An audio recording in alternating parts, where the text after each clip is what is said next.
Assalamualaikum, hai teman-teman. Hari ini aku mau membuat sambal cumi asin ya teman-teman. Nah, untuk pertama-tama di sini aku mau rebus air dulu. Ini buat ngerendam cumi asinnya ya teman-teman, untuk mengurangi kadar asinnya. Nah, di sini aku beli cumi asinnya tuh seperempat. Di sini harganya 35.000 ya teman-teman. Nggak usah nunggu sampai mendidih airnya, yang penting asal panas aja. Kalau sudah panas, lanjut kita masukkan ke dalam cuminya. Nah, sambil nungguin cuminya direndam, di sini aku mau rebus air. Jadi nanti aku tuh mau makan pakai sambal cumi asin dan juga lalap ya teman-teman. Jadi di situ aku mau rebus terong lalap dan juga kangkung. Nah, sambil nunggu airnya mendidih, di sini aku mau beres-beres sebentar ya teman-teman, nyapu-nyapu sebentar. Kangkung rebus dan juga terong lalap rebus itu tuh adalah salah satu favorit aku ya teman-teman. Enak banget sih menurut aku, apalagi dimakan pakai sambal gitu ya. Pokoknya enak banget. Nah, teman-teman gimana? Apakah sama? Ada yang suka kayak aku, lebih suka direbus daripada tuh di sayur ya teman-teman. Nah, ini aku mau beres-beresin lemari aku atau rak aku. Jadi ini rak aku beralih fungsi jadi tempat mainan anak aku. Nah, itu tadi yang aku pegang itu ceritanya suami aku bikin kompor listrik dari bekas rice cooker yang udah nggak dipakai ya teman-teman. Tapi aku mau buang aja, soalnya juga nggak dipakai, menu-menuhin tempat juga. Jadi aku mau buang aja, soalnya kalau pas kita pakai itu bener-bener lama banget ya teman-teman panasnya, dan pastinya untuk wattnya itu gede banget ya, sama kalau kita mau masak nasi. Daripada menu-menuhin tempat ya teman-teman, mending aku buang aja, soalnya di sini tuh juga jarang banget mati lampu, bahkan bisa dibilang nggak pernah mati lampu ya teman-teman. Nah, aku tuh tinggal di daerah Jakarta ya teman-teman. Nah, kebiasaan aku setiap hari tuh aku selalu nimbang, nggak tahu kenapa bebek aku tuh susah banget turunnya ya teman-teman. Padahal aku nggak ngemilnya tuh paling aku cuman makan kerupuk berapa biji. Pokoknya aku tuh jarang banget ngemil, tapi nggak tahu kenapa bebek aku yang ada naik bukan turun. Nah, jadi ini tuh pagi ya teman-teman, sekitar jam setengah 9 lewat aku bikin videonya. Biasa ya, ibu-ibu itu emang paling hebat ya, bisa ngerjain beberapa pekerjaan dalam satu waktu. Seperti kita masak bisa sambil nyapu, bisa sambil nyuci, atau bisa sambil nyuapin anak. Nah, singkat cerita ini airnya sudah mendidih aja ya teman-teman. Lanjut di sini aku mau rebus dulu untuk kangkungnya. Soalnya kangkungnya itu lebih cepat ya daripada terongnya. Nah, dibolak-balik sebentar, kangkung tuh udah matang ya teman-teman. Sama kayak bayam, kangkung tuh nggak perlu waktu lama, udah matang aja. Lanjut aku angkat dan aku tiriskan. Nah, warna kangkungnya masih cakep banget ya teman-teman, nggak berubah, masih tetap hijau. Biasanya aku kalau ngerebus tuh suka kadang berubah warna kecoklatan gitu loh teman-teman. Lanjut di sini aku rebus terongnya dan aku tutup biar cepat matang. Sambil nungguin terongnya, di sini aku mau bikin bumbu cuminya ya teman-teman. Aku cuman pakai cabai rawit dan cabai keriting. Aku pakai cabainya sedikit aja, soalnya suami aku tuh nggak begitu suka pedes ya teman-teman. Lanjut disusul di situ ada bawang merah, bawang putih, tomat setengah buah, bawang bombay, 1 batang serai, dan juga daun salam. Yang aku haluskan hanya cabai dan bawang ya teman-teman. Di sini aku mau chopper. Dan untuk serainya cukup geprek aja. Tomat dan juga bawang bombaynya juga cukup diiris-iris aja. Dan ini terongnya sudah matang ya teman-teman. Aku udah coba tusuk, udah empuk aja. Lanjut di sini aku angkat dan aku tiriskan. Maaf ya teman-teman kalau suaranya agak berisik, soalnya aku ada di pinggir jalan. Selalu berisik, nggak pernah yang namanya tenang ya teman-teman. Maklum ya, namanya di Jakarta tuh padat penduduknya. Lanjut di sini pertama aku mau goreng dulu cuminya ya. Untuk cuminya udah aku cuci ya teman-teman. Jadi pas kita rendam itu airnya jadi kekuningan gitu loh. Nah, mungkin itu garam ya teman-teman, makanya jadi asin banget kalau nggak kita cuci. Dan harus hati-hati ya teman-teman, kalau goreng cumi asin tuh suka meletup-meletup kayak tadi tuh, loncat-loncat. Nah ini sudah matang ya teman-teman, aku gorengnya nggak terlalu matang, setengah matang aja. Aku matikan kompor dan aku angkat. Jadi kalau nggak digoreng juga bisa sih ya teman-teman, tapi menurut aku lebih enak digoreng. Kalau nggak digoreng tuh agak amis baunya ya. Dan kalau digoreng juga nggak perlu lama-lama ya teman-teman, sebentar aja biar nggak alot. Lanjut di sini aku mau kurangin dulu minyaknya biar nggak terlalu banyak minyak, soalnya kita makan sendiri ya teman-teman. Aku masaknya juga nggak terlalu banyak, jadi ini sehari pun bisa habis ya kita makan bertiga. Lanjut pertama di sini aku mau tumis ya untuk bumbunya.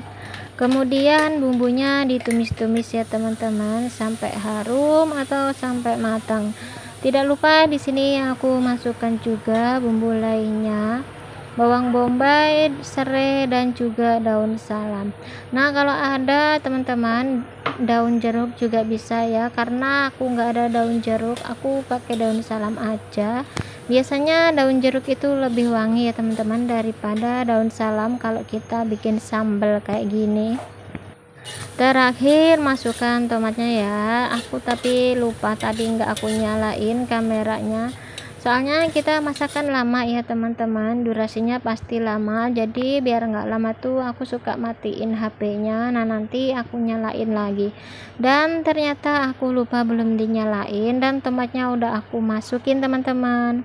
Lanjut di sini aku tambahkan sedikit garam, kemudian aku tambahkan penyedap. Untuk garamnya jangan banyak-banyak ya teman-teman, soalnya cumi asin itu walaupun udah dicuci pasti masih ada meninggalkan asinnya walaupun sedikit. Lanjut di situ aku tambahkan 1 sendok teh kaldu jamur dan aku tambahkan juga 2 sendok teh gula. Kemudian ditumis-tumis lagi. Nah kalau sambalnya sudah matang, masukkan cuminya. Nah kelihatannya sambal aku tuh kurang banyak ya teman-teman, lebih banyak cuminya daripada sambalnya. Ya mau gimana lagi, soalnya suami aku tuh nggak suka pedas, dia kadang milih nggak mau makan daripada makan yang pedas, atau dia makan yang lainnya ya teman-teman. Nah biasanya tuh aku sehari masaknya tuh nggak cuma satu macam, soalnya anakku pun nggak bakalan mau nih si Akil pakai cumi kayak gini. Jadi aku kalau masak selalu double ya teman-teman, soalnya anak aku yang kecil tuh susah banget. Nah ini sudah matang ya teman-teman sambal cumi asinnya. Untuk serai dan salamnya aku buang ya teman-teman kalau sudah matang. Nah ini sudah matang sambal cumi aku teman-teman, biarpun sambalnya kurang banyak tapi ini udah enak banget. Dan ini sayur aku ya, jadi aku hari ini masak sambal cumi dan juga sayur sop ayam ya teman-teman. Lanjut di sini aku karena udah lapar banget, aku mau makan. Hai bun, nah tadi aku setelah masak aku mandi dulu ya bun, baru sekarang aku mau makan. Dan kenapa aku nggak ganti jilbabnya? Nah biasanya aku tuh jilbab ganti 2 hari sekali ya bun, soalnya menurut aku masih bersih. Aku tuh pakainya cuman ke pasar dan doang, juga aku tuh nggak pernah kemana-mana ya bun selain ke pasar. Jadi aku tuh kadang 2 hari sekali baru ganti jilbab. Nah sekarang aku mau makan, ini aku ambil cuminya secukupnya. Lanjut di sini aku mau pakai lalapan, ini tuh mantul banget. Oh ya untuk nasinya tuh tadi aku pakai nasi yang kemarin ya bun, soalnya sisa kemarin masih banyak dan nasinya juga masih bagus, nggak basi. Jadi aku mau pakai nasi yang kemarin ya, sayang ya kalau dibuang soalnya masih banyak. Kadang aku bingung kalau masak sedikit kurang, kalau aku banyakin dikit selalu sisa. Setiap hari aku tuh selalu nyisa nasi segitu-gitu ya bun. Nah lanjut di sini aku mau makan, aku udah ambil cuminya secukupnya dan juga terong lalap dan juga kangkung. Nah ini porsi aku ya bun, jadi banyak banget. Kali ini aku makannya banyak banget ya untuk nasinya, soalnya lauknya tuh enak banget. Dan nggak lupa lauk kerupuk. Nah, kerupuk tuh selalu ada di kontrakan aku atau di rumah aku, soalnya suami aku juga selalu nyariin kerupuk ya bun kalau nggak ada kerupuk. Mungkin karena sudah terbiasa dari kecil di rumahnya selalu makan pakai kerupuk. Untuk sambal cuminya mungkin kelihatannya kurang sambal ya teman-teman, atau kurang bumbu, tapi ini tuh udah enak menurut aku. Emang sih cabenya kurang karena aku ngikutin lidah suami aku ya, suami aku yang nggak suka pedas, jadi aku yang ngalah. Nah, untuk rasanya sendiri tuh udah enak banget ya bun menurut aku, cuman kurang cabai aja. Tapi mau gimana lagi ya, kalau suami nggak suka pedas, daripada dia nggak makan mending aku yang ngalah. Suami aku tuh kalau makan pedas selalu garuk-garuk kepala teman-teman, nggak tahu kenapa dia tuh nggak tahan sama yang namanya pedas. Makanya setiap hari tuh aku masak nggak cuman satu macam, anakku juga ngikutin, nggak ada yang suka pedas ya teman-teman, jadi cuman aku aja yang suka pedas. Jujur ya teman-teman, aku tuh lebih suka masakan yang pedas, yang tumis-tumis, pokoknya yang kering-kering ya teman-teman. Apalagi kalau ada sambal lalapan atau ikan asin, itu tuh aku tuh udah seneng banget daripada aku harus makan pakai ayam. Tapi kalau untuk suami aku tuh yang penting ada sayur, jangan pedas, dia udah mau. Nah, ini ceritanya aku nambah lagi ya bun untuk kangkungnya dan juga terongnya tadi, karena sambal cuminya masih ada, jadi aku mau ambil kangkung lagi. Dan suami aku pun juga nggak bakalan dia nyentuh kangkung rebus apalagi terong rebus. Dia tuh nggak mau yang ribet-ribet, kalau menurut dia katanya tuh ribet, lebih enak makan sayur yang udah matang, udah ada rasanya, daripada harus makan pakai sambal kayak gini. Oke bun, terima kasih ya, cukup sekian sampai di sini videonya. Maaf ya kalau masih ada banyak kesalahan atau ada kata-kata yang salah, dan terima kasih yang sudah menonton, mau mensupport aku. Terima kasih banyak ya teman-teman, semoga kalian semua selalu sehat walafiat. Jangan lupa di komen, di like atau di share videoku ya, supaya nggak ketinggalan video berikutnya. Terima kasih.